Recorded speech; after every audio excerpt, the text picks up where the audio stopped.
오늘은 이제 신앙인을 위한 미술사 수업 3강, 종교개혁과 미술, 두 번째 시간입니다.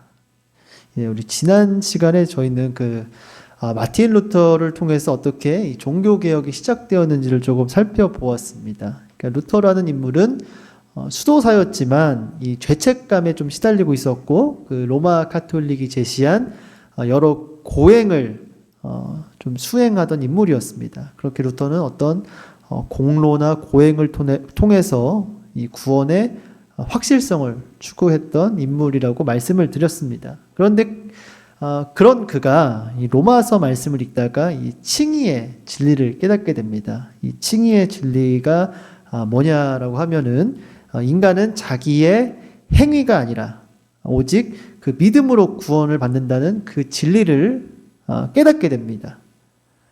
그래서 그 진리를 깨닫고 이 종교개혁의 이 새로운 신학을 제시를 합니다. 그리고 이러한 신학, 로마 가톨릭의 그 공로주의와는 반대되는 이 종교개혁의 신학을 이제 그림으로 풀어낸 화가가 바로 루카스 크라나흐라고 말씀을 드렸고, 지금 보시는 작품이 이 루터의 칭의론을 그림으로 표현한 율법과 은총이라는 그림입니다. 그래서 우리는 이 크라나흐의 그림을 통해 율법은 인간을 정죄할 뿐이지만 이 그리스도의 십자가는 우리를 구원의 길로 인도한다는 그 종교개혁의 핵심 메시지가 어떻게 이 그림에 응축되었는지를 함께 살펴보았습니다. 그래서 우리가 지난 시간에 살펴본 것처럼 이 크라나흐는 루터의 신앙을 이렇게 그림으로 풀어낸 종교개혁을 가장 지지했던 화가였습니다. 그런데 이 종교개혁의 영향을 받은 화가가 이 크라나흐만 있던 것은 아니었습니다. 16세기 유럽 이 곳곳의 화가들이 자기 나름의 방식으로 이 거대한 변화에 응답을 했습니다. 그래서 오늘은 3명의 화가와 이들의 작품을 좀 살펴보려고 합니다. 뒤러, 홀바인, 그 다음에 미켈란젤로, 이렇게 3명의 화가를 좀 살펴보려고 하는데요. 이들은 이제 종교개혁에 대해서 각기 다른 입장을 좀 가지고 있었습니다. 뒤러는 이제 말년에 조금 종교개혁을 분명하게 좀 지지를 했고요. 홀바인은 이제 인문주의자, 에라스무스라는 이 인문주의자의 영향 아래서 카톨릭 교회를 조금 비판적으로 바라보았습니다. 그리고 마지막으로 미켈란젤로는 평생 가톨릭 안에 머물렀지만 그 안에서 이 종교개혁의 정신을 깊게 받아들였습니다. 그래서 이 3명의 화가들의 이 작품을 조금 살펴보면서 이 종교개혁의 정신이 어떻게 화가들에게 스며들었는지 이 부분을 조금 나누고자 합니다. 먼저 첫 번째 화가 알브레이트 뒤러를 먼저 살펴보도록 하겠습니다. 이 뒤러는 흔히 북유럽의 레오나르도 다빈치라고 불리던 화가였습니다. 이제 그가 살던 도시가 이제 뉘렌베르크였는데, 이 뉘렌베르크는 종교개혁이 일찍부터 뿌리 내린 곳이었고, 뒤러도 이제 말년에 루터의 지지자가 됩니다. 그래서 그의 후기 작품이나 또 그의 작품을 보게 되면 종교개혁 정신이 곳곳에 이렇게 새겨져 있습니다. 그래서 이 화가가 그린 내 사도라는 작품을 한번 보도록 하겠습니다. 뒤러가 1526년에 그린 내 사도라는 작품입니다. 이 작품은 지금 두 폭으로 나눠져 있습니다. 그러니까 왼쪽에는 지금 요한과 베드로가 이렇게 차례대로 있고요. 오른쪽에는 마가와 바울이 이렇게 그려져 있습니다. 그러니까 왼쪽부터 차례대로 사도 요한, 베드로, 그 다음에 뒤에 마가, 그 다음에 바울, 이렇게 4명이 이렇게 차례대로 지금 등장을 하고 있습니다. 그래서 자세히 보시면 좀 한 가지 흥미로운 점이 있습니다. 그러니까 요한과 바울은 이렇게 앞에 좀 큰 비중으로 등장을 하고, 베드로와 마가는 그 뒤에 조금 가려져 있는 것처럼 좀 서 있습니다. 여기는 좀 뒤로에 좀 숨은 의도가 숨어져 있습니다. 제가 비교를 위해서 한 가지 작품을 좀 보여드리도록 하겠습니다. 이 작품은 이탈리아 화가 조바니 벨리니가 그린 성스러운 대화라는 작품입니다. 근데 이 작품을 자세히 보시면 이 맨 앞에 있는 인물이 베드로입니다. 베드로가 그림 가장 왼편, 가장 앞쪽에 등장을 합니다. 그러니까 왜 이렇게 베드로를 가장 앞에 그렸을까요? 그러니까 왜냐하면 이 가톨릭 전통에서 베드로는 그러니까 사도들 중에서 늘 특별한 자리를 차지했기 때문입니다. 그러니까 그는 천국의 열쇠를 받은 사도이자 또 초대 교황으로 여겨졌습니다. 그래서 이 가톨릭 교회가 이제 그림을 제작할 때 베드로는 보통 가장 권위 있는 모습으로 가장 두드러진 자리에 등장을 했습니다. 그러니까 이제 이렇게 베드로를 그림으로써 어떤 교황에 대한 권위, 교황에 대한 정통성을 이렇게 그림을 표현한 것이죠. 그런데 우리가 방금 살펴본 이 뒤로의 그림에서는 베드로가 이렇게 노쇠한 모습으로 뒤편에 물러나 있습니다. 그러니까 베드로의 손을 자세히 보시면 이렇게 황금 열쇠가 들려져 있습니다. 그러니까 옛날에 이제 그 화가들이 그 종교화를 그릴 때 이제 사도들이나 성경에 나온 인물들을 그릴 때 어떤 지물을 통해서 그 사람 알려줬는데, 예를 들어서 베드로는 이제 천국 열쇠를 받았기 때문에 저런 황금 열쇠를 들고 있고, 그다음에 바울은 또 이제 칼에 또 순교를 당하지 않았습니까? 그래서 칼을 이렇게 들고 있습니다. 그래서 이제 베드로는 늘 이렇게 천국 열쇠를 들고 있는 모습으로 등장을 하는데, 근데 그의 시선을 자세히 보시면은 자기 손에 들린 어떤 권위의 상징에 있는 것이 아니라 요한이 지금 펼쳐든 성경에 지금 그의 시선이 향하고 있습니다. 그러니까 교회의 권위가 이 말씀 앞에 종속되어야 한다는 그 종교개혁 정신이 이 작은 시선 속에 지금 담겨져 있는 것입니다. 예, 그러면 이제 원래는 보통 베드로가 맨 앞에 등장을 해야 되는데, 그 자리에 이제 어떤 인물이 지금 그려져 있는지 한번 살펴보도록 하겠습니다. 예, 맨 왼쪽의 인물이 요한이라고 말씀을 드렸죠. 이 요한은 이제 사랑을 가장 많이 언급한 사도로 루터가 가장 사랑한 인물이었습니다.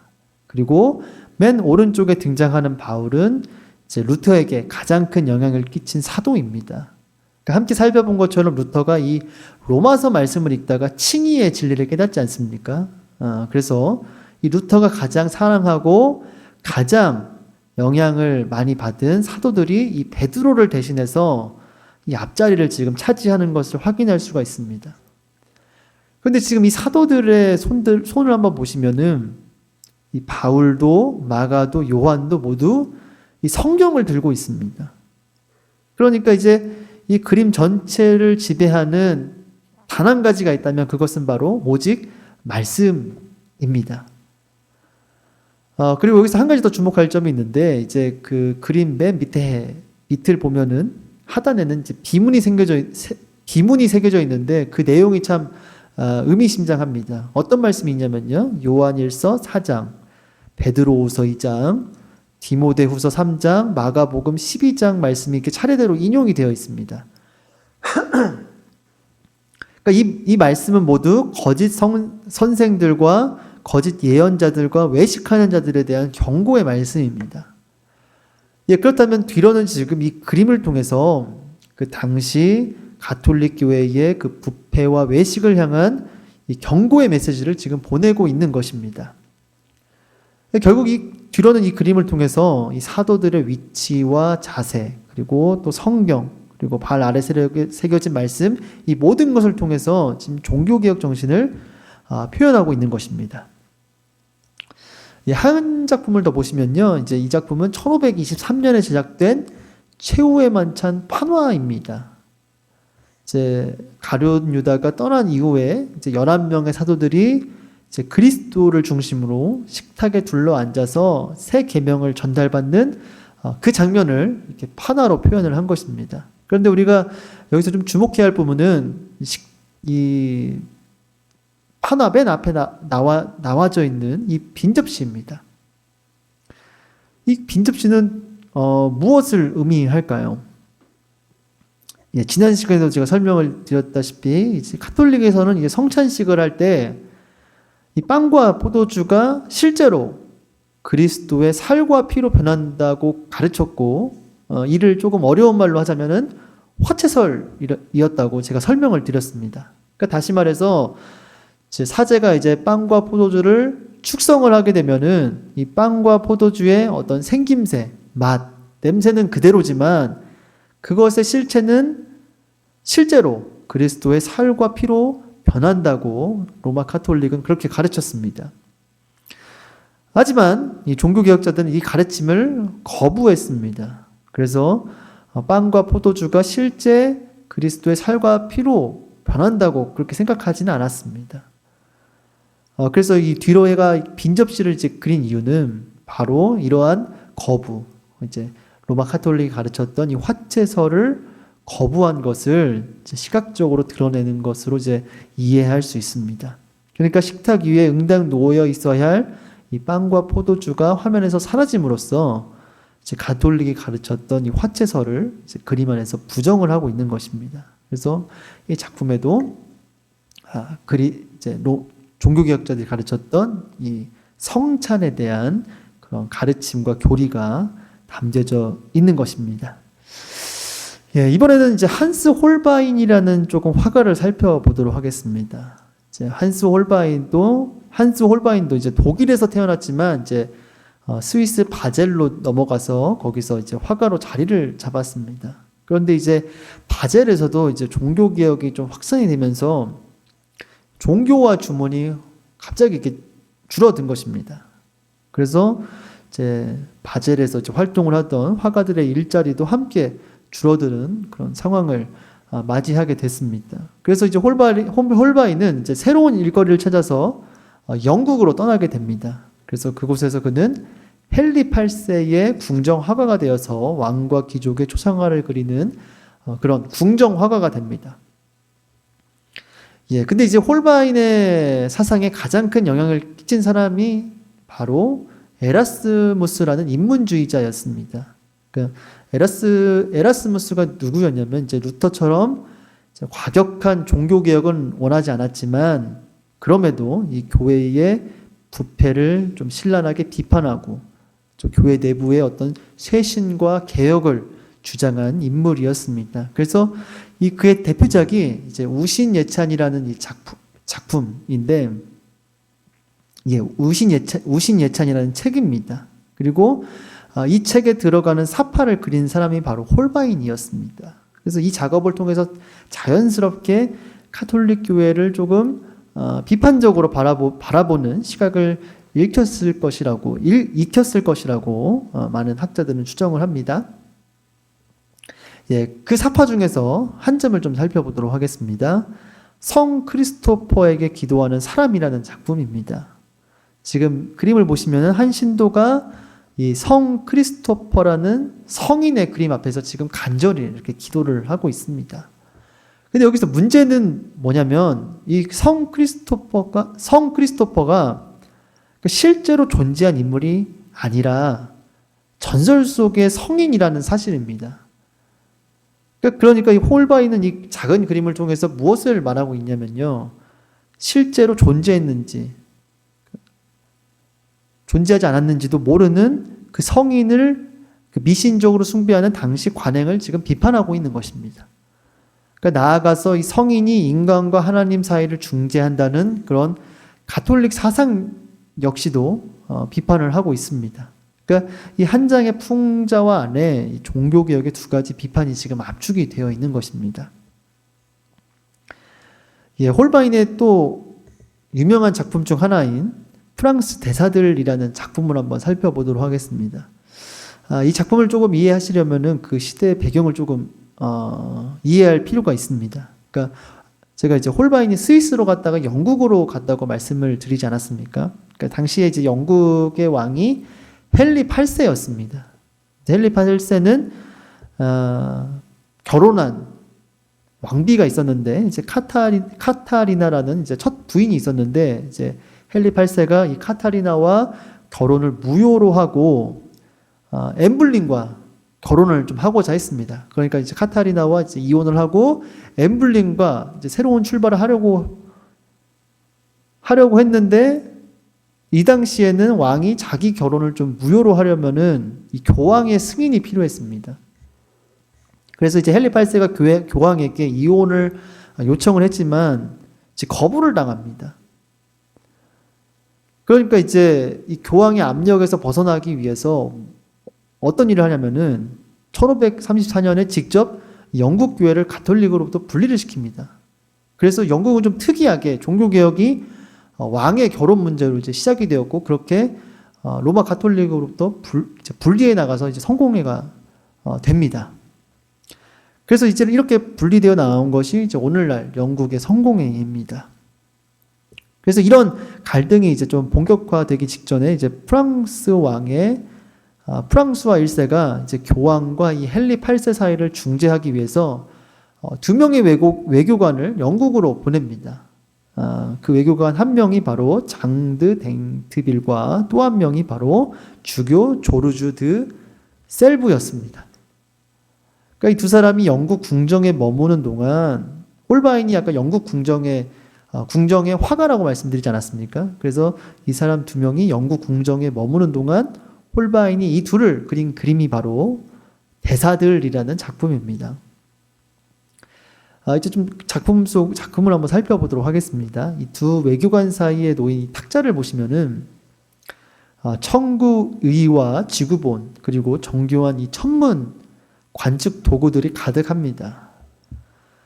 이 도구들은 무엇을 의미할까요?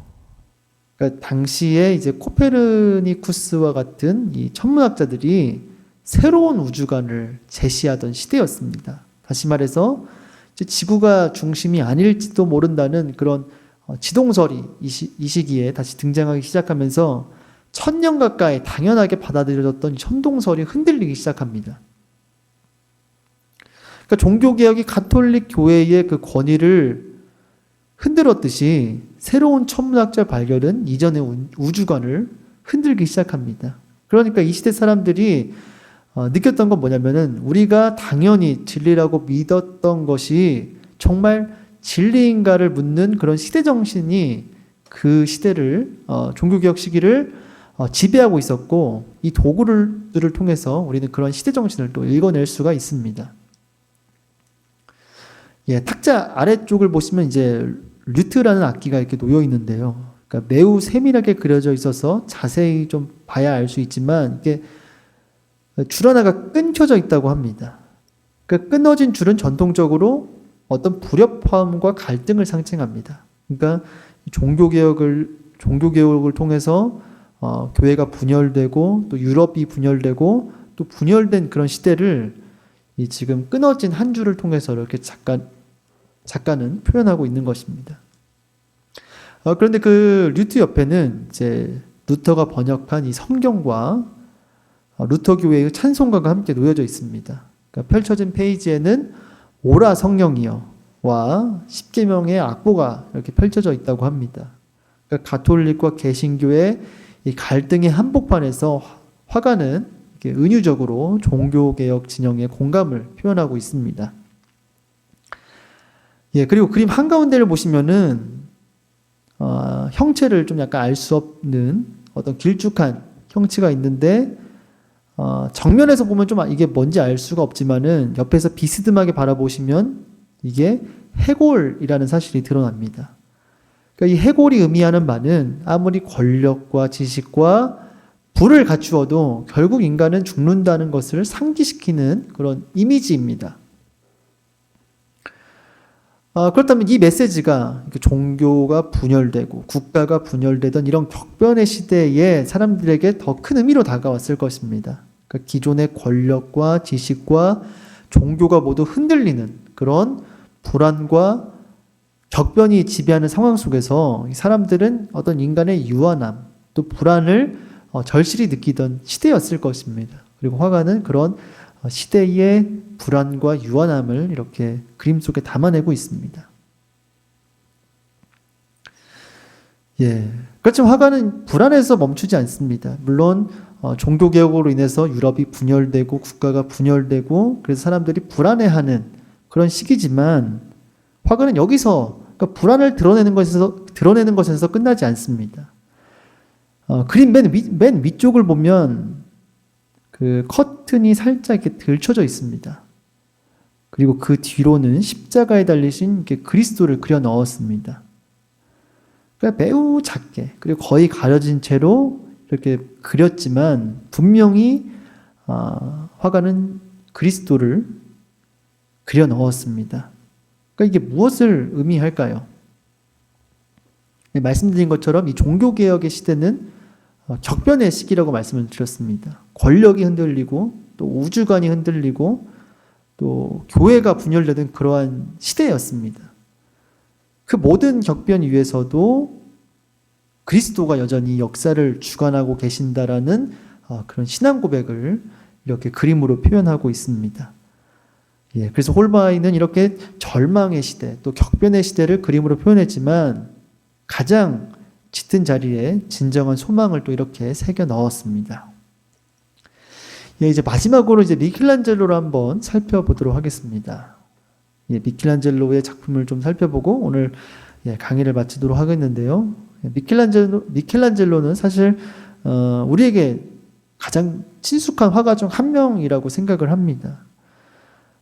그런데 그런 미켈란젤로 역시 종교개혁의 사상에 영향을 받았고 그의 작품에 이러한 종교개혁 사상이 드러납니다.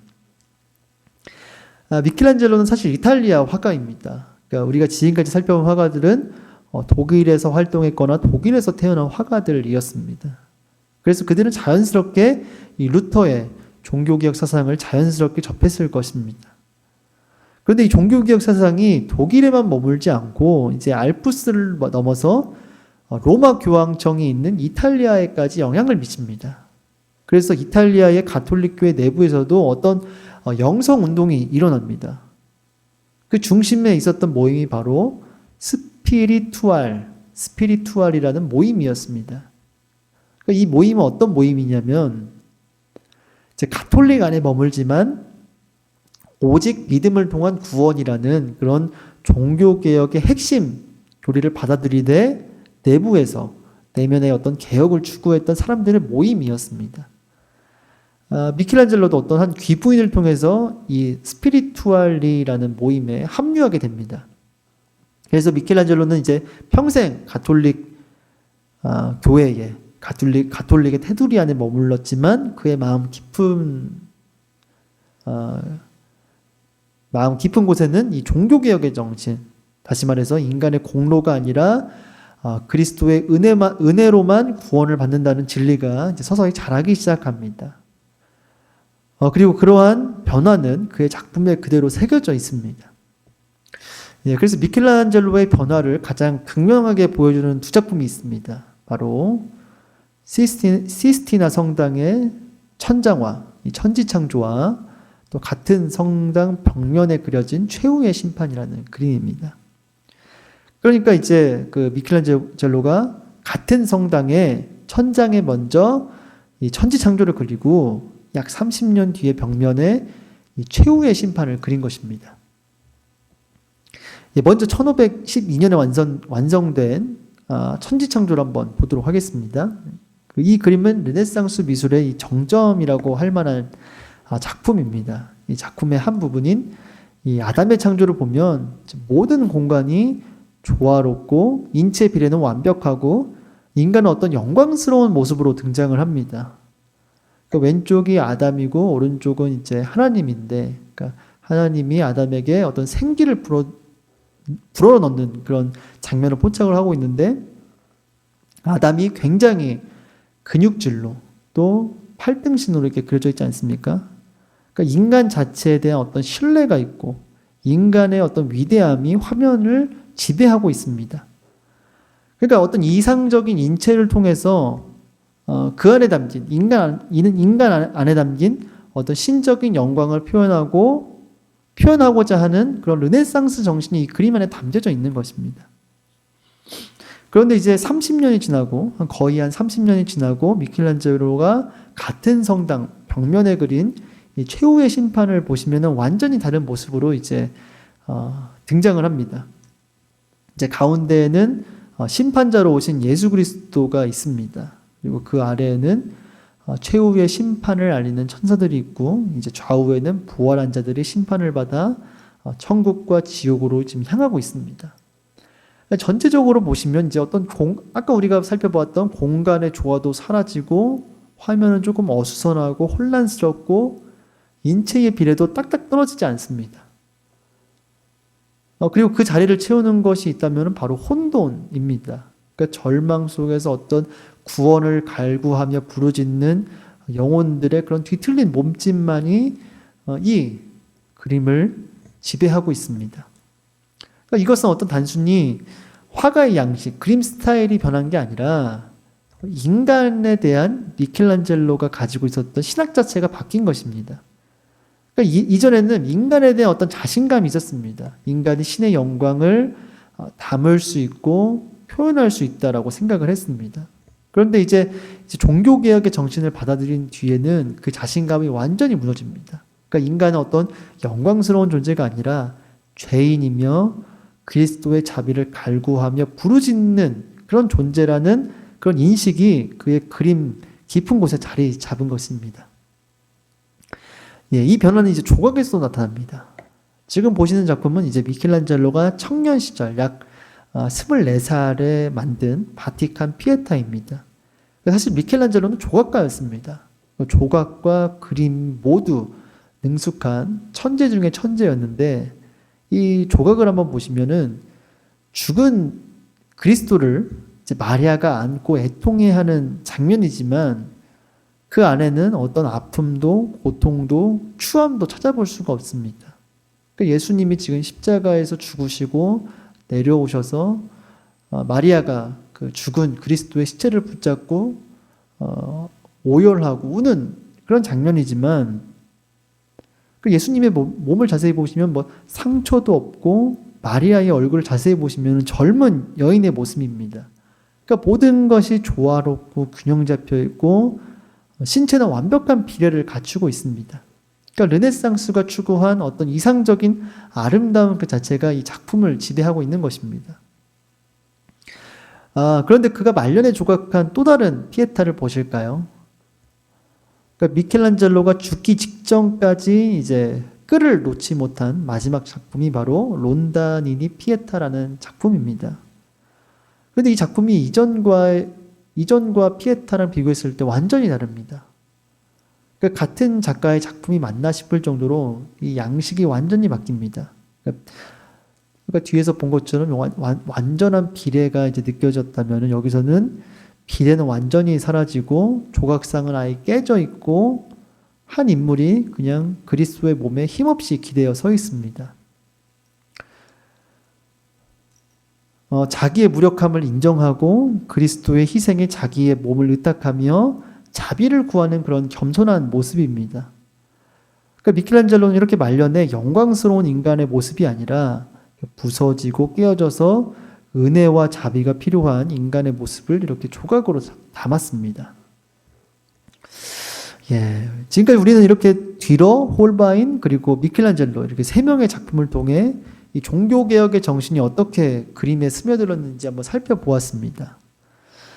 종교개혁을 관통하는 이 핵심을 한마디로 정리하자면 그것은 바로 은혜라고 생각을 합니다. 인간은 자기 힘으로 구원에 이를 수 없다는 것, 그리고 오직 하나님이 거저주시는 은혜만이 우리를 살린다는 것. 루터는 로마서를 읽다 이 진리를 발견했고 오늘 이제 살펴본 화가들도 각자의 자리에서 자기만의 언어로 이 진리에 화답을 했습니다. 무한 경쟁의 시대를 살아가는 우리에게 이 은혜의 진리는 참 큰 울림을 주는 것 같습니다. 우리는 끊임없이 인정을 받기 위해 또 우위를 차지하기 위해 무언가를 증명하고 쌓으려고 합니다. 세상은 우리에게 계속해서 더 완벽해지고 흠을 드러내지 말라고 요구를 합니다. 그러나 하나님 나라의 원리는 전혀 다릅니다. 하나님은 우리에게 어떠한 조건을 거시지도 않고 제시하지도 않습니다. 하나님께서 우리에게 원하시는 단 한 가지는 바로 우리의 그 깨어진 모습 그대로 그분께 나아오는 것입니다. 그래서 고린도후서에서 사도 바울은 이렇게 고백을 합니다. 나에게 이르기를 내 은혜가 내게 족하도다. 이는 내 능력이 약한 데서 온전하여 짐이라 하신지라. 그러므로 도리어 크게 기뻐함으로 나의 여러 약한 것들에 대하여 자랑하리니 이는 그리스도의 능력이 내게 머물게 하려 함이라. 예, 우리가 살펴본 이 론다니니 피에타가 바로 하나님께서 우리에게 원하시는 모습이 아닐까 생각을 해봅니다. 우리가 겉보기에 아름답고 어떤 이상적이어서 하나님께 받아들여지는 것이 아닙니다. 죄와 악과 상처와 아픔으로 너덜너덜해진 그 모습 그대로 숨기지 않고 또 감추지 않고 꾸미지 않고 하나님께 나아갈 때 바로 그때 우리에게 하나님의 은혜가 임합니다. 미켈란젤로가 어떤 인간의 위대한 영광이 아니라 깨어지고 기대어선 그 마지막 피에타를 조각했듯이 우리도 우리 자신의 영광이 아니라 그리스도의 이 십자가에 우리를 의탁할 때 하나님의 은혜가 우리에게 임할 줄로 믿습니다. 예, 이제 함께 우리가 기도의 자리로 나아가는데요. 이 기도의 자리가 솔직하고 또 진실한 마음으로 하나님께 자기 자신을 내어드리는 그런 시간이 되었으면 좋겠습니다. 그래서 우리의 깨어진 모습을 부끄러워하며 감추는 그런 자리가 아니라 그런 깨어진 모습을 그대로 하나님 앞에 내어놓는 그런 기도의 시간이 되기를 진심으로 축복합니다. 그리고 그 깨어진 우리의 인생 가운데 임하시는 하나님의 은혜를 깊이 경험하시는 우리 모두가 되기를 진심으로 축복합니다.